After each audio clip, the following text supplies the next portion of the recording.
So Maharaj has asked, then, why do we always speak about the lotus feet of the Lord?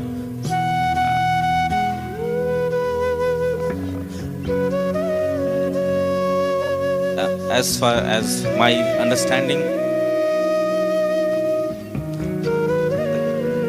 for a neophyte devotee like me, lotus feet is the only option available, because when we try to think of the other parts of Krishna's body, we can have that pride within our heart.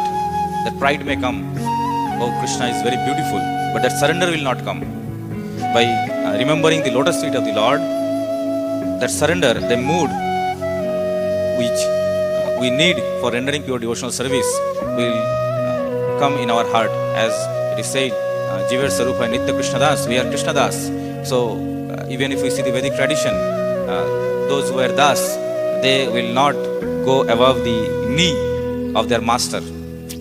So because we are Krishna Das, we are servant of the Supreme Lord, so we should be on the lotus feet of the Supreme Lord. And when we always remember the lotus feet of the Lord, so that will always help us to understand our position, that we are Das.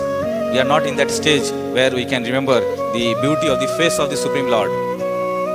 So that's why even Srila Prabhupada always, in his different purposes, he said we should always meditate on the lotus feet of the Lord.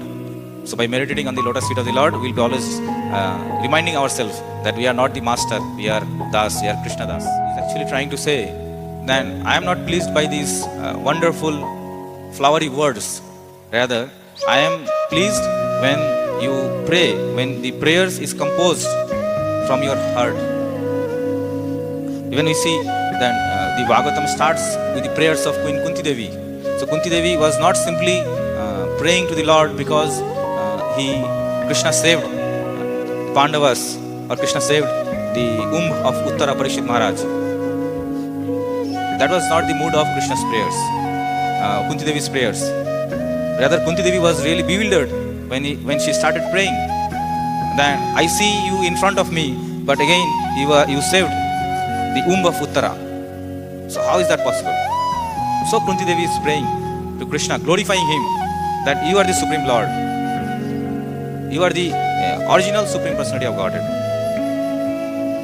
So the prayers has components, but the prayers by these two demigods doesn't have that component of devotional service.